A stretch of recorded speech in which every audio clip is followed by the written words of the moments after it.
Hey, what's up, YouTube?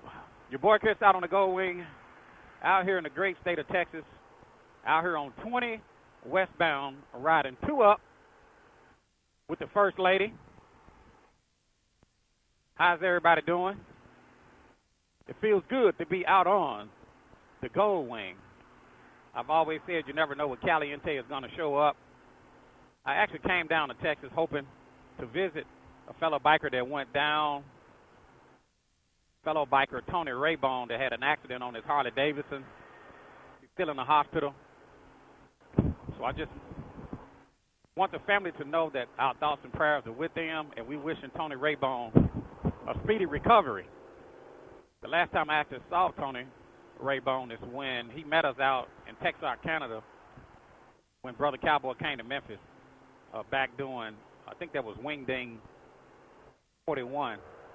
Wingding 41. He actually rode with Brother Cowboy out to Texarkana, Canada to meet us on his Harley Davidson. So we just like to hope that he has a speedy recovery.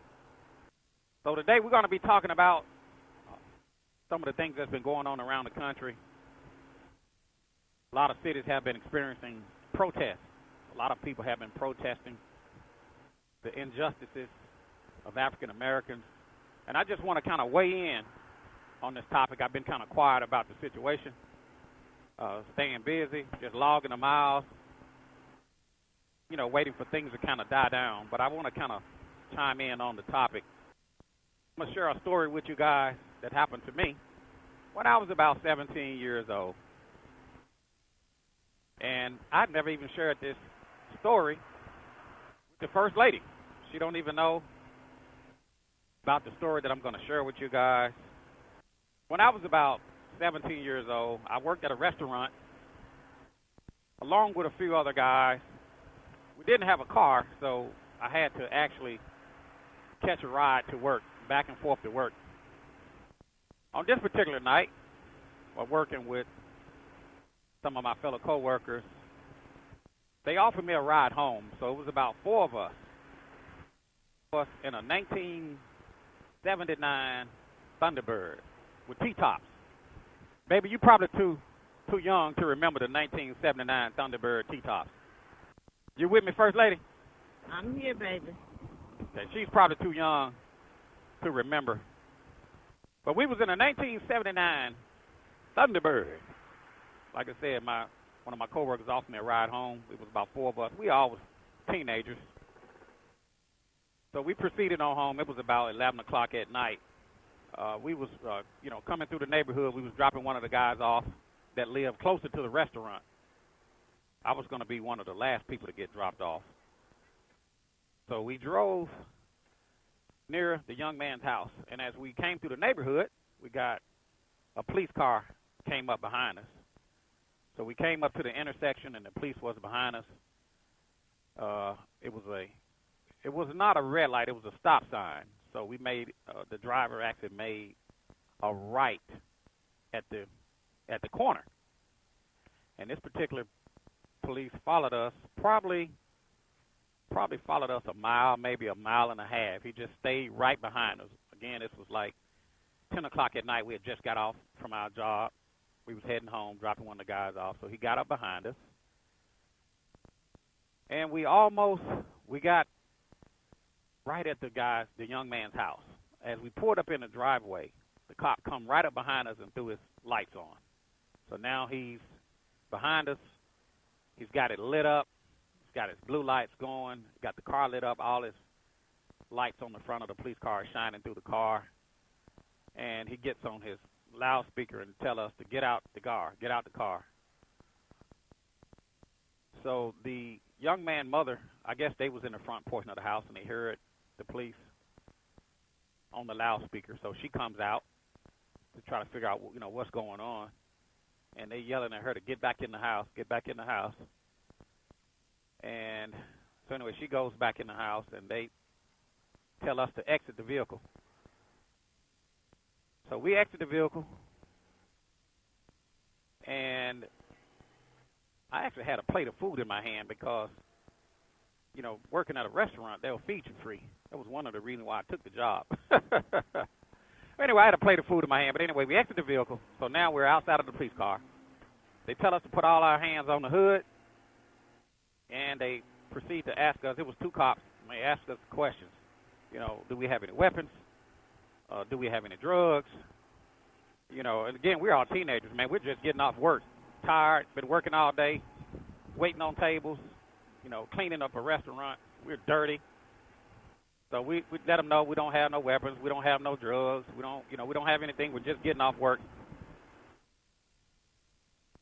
So one of the cops asked us, he asked us, do we have any condoms? And I said no. And he said, well, where y'all going? Y'all gonna need them. So anyway, he started searching us one by one. In the meanwhile, the other cop was holding a shotgun, and the first cop said to the searching cop said to the cop holding the shotgun, he said, if they run, shoot them. Well, I knew I wasn't going to run because I hadn't done anything wrong. Plus, I was too far from the house to be walking. We're hitting this old groove pavement on the car tire. It feels pretty good. I can feel the front end kind of shimmying just a little bit, but the back tire feels real good. I'm going to be careful out here in this groove pavement. But anyway, the cop said, if he runs, shoot him. So we knew we wasn't going to run because we hadn't done anything wrong. So we're standing outside of the car, and he's searching us one by one. So he searches the driver. He didn't find anything. Searched him from head to toe. Didn't find anything.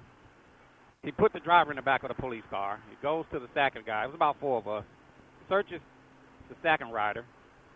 Didn't find anything. Searches the third rider. Didn't find anything. So now it's time for them to search me.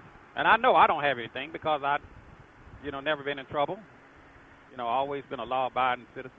Was raised right.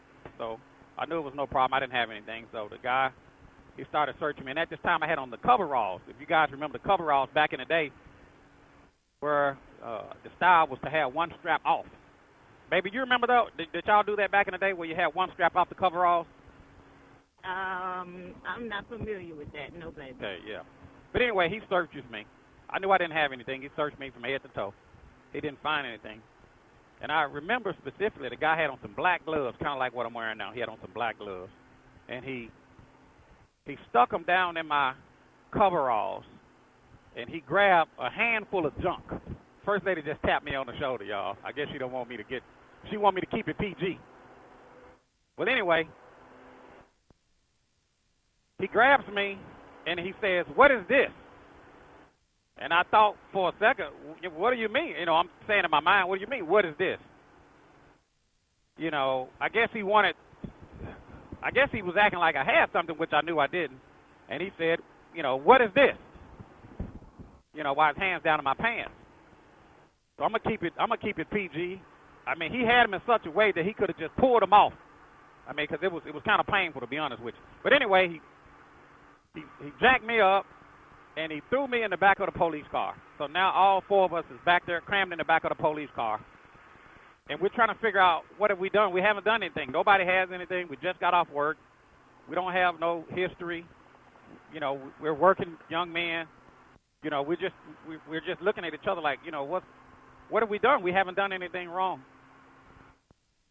And the cop that's sitting in the front seat at this point, he's just sitting there listening, and he's writing something on a pad or whatever. And the other cop is going through the car. He's taking out everything in the car.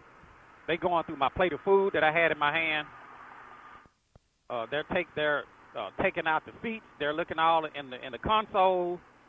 They're going all through the car looking for whatever they're looking for. I'm assuming drugs or weapons or whatever policemen look for when they search a car. So they're looking. They go in the trunk. They open up the trunk. They're looking. And this probably went on for maybe 20 minutes. So they didn't find anything because we didn't have anything. There was nothing to find. And so after going through the car, not finding anything, the cop writes the driver a ticket and says that he failed to stop at the stop sign. Now, you got to keep in mind, we 17 years old, just getting off work, being harassed by policemen, 11 o'clock at night. Yeah, we was riding four deep in the car, but we was just getting off work. He was taking us all home. And, you know, I didn't know what to do. I felt threatened because, you know, when the guy had the shotgun, he said if they run, shoot them. And if you guys never heard of a shotgun being racked, that is a scary sound, especially to a teenager, you know, where a guy has a gun and got us all hemmed up at night. We haven't done anything, and they're threatening us and talking crazy to us. So I just wanted to share that story with you guys to say that I understand how people feel, especially in the black communities where you have these white police officers that will come to the neighborhood and harass you, or they'll profile you and pull you over for no reason.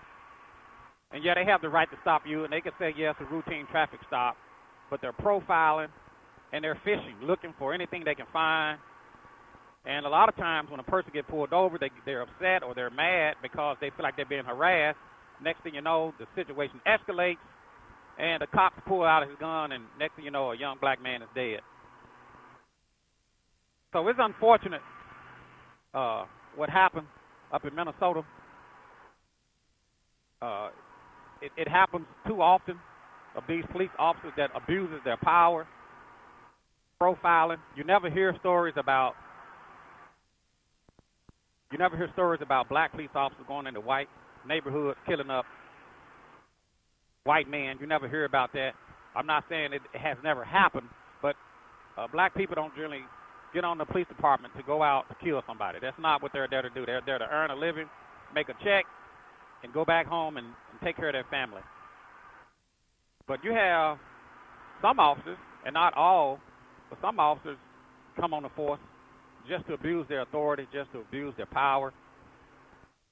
They hunt black people, they harass them, they profile them, they kill them, and then they'll justify it by saying my life was threatened. And so, you know, protesters are fed up. They're tired. They're tired of being harassed. They're tired of being bullied. They're tired of being killed. And they're not taking it anymore. You know, people are tired. They're not going to sit back and continue to let these police officers kill them, you know. So I get it. You know, like I said at the beginning of the vlog, I have family in law enforcement. I have immediate family in law enforcement. I support law enforcement. But I don't support bad officers that target black men. I don't support officers that want to kill a person because of their color. You never hear about white cops going into white communities killing white men. You always hear about white cops going into black communities killing black men. And it needs to stop. It needs to stop. I'm not saying all cops are bad, because I know I have friends that are in this group that are cops. I have family in law enforcement. So I support law enforcement, but I don't support officers that go out and target black men. I don't support officers that go out deer hunt and pretending that they're people. So the protesters are upset. They're not taking it anymore. They're fed up. So, you know, with this recent corona situation, locking down the country, telling people that they got to shelter in place, or they got to stay home and they can't go anywhere. You know, people are tired. People are fed up. So with that corona situation, was like a powder keg. And with the killing of George Floyd out there in Minnesota, that was the ignition. That was the match to the fuse. That the protesters are tired. They're fed up. They're tired of being told what to do. They're tired of being their rights being taken. You know, we was not given a fair shake from the beginning. It never started out even, so it can't be even now. We have came a long way, but we have a long way to go. And something has to give. Some laws are going to have to change, and our president is going to have to. He's going to have to step up to the plate. So the killings are going to have to stop, and the police are going to have to be held accountable. Because if the average citizen go out there and kill somebody, they're going to throw the book at them and hang them out to dry. And they need to do the same to the police officers that abuse their authority. But anyway, we'll be talking about this issue a little bit later on. I just kind of wanted to weigh in on it out here in Texas, cruising with the First Lady on the back. Just sharing a story with you guys that I never even shared with her. All the time she ever known me. Baby, have I ever shared that story with you before? No, honey. Yeah, see, she didn't even know, So a lot of times I don't say a whole lot. I just try to stay busy. I try not to get too wrapped up into things that I have no control over. But I am aware. But I think the killings need to stop. I think the policemen need to be held accountable. I think the policemen that stood by and watched George Floyd basically killed right on the ground, they all need to be charged and prosecuted to the full extent of the law, just like anybody else. That goes for any police officer out there that abuses his authority. Well, anyway, I'm not going to drag this on out. I just wanted to share this with you guys. Again, I came down to Texas to hopefully get an opportunity to see fellow biker Tony Raybone that was involved in an accident on his Harley. So it don't matter if you're riding a Harley or a Gold Wing. At the end of the day, we're all bikers. And I just want to pray for Tony. And my thoughts and prayers are with his family. I want to wish him a speedy recovery. And hopefully while we're down here in Texas, we get the opportunity to even catch up with Brother Cowboy and Sister Sue. If you guys have any questions or any comments, feel free to put them down in the comment section below. If you like this video, be sure to hit the like button. If you haven't already, subscribe to this YouTube channel. This is your boy Chris, out on the Gold Wing, out here in the great state of Texas, riding with the First Lady. There she is, y'all, back there chilling. Look at her, looking good back there. We see you, baby. And I will talk to you guys later. See you.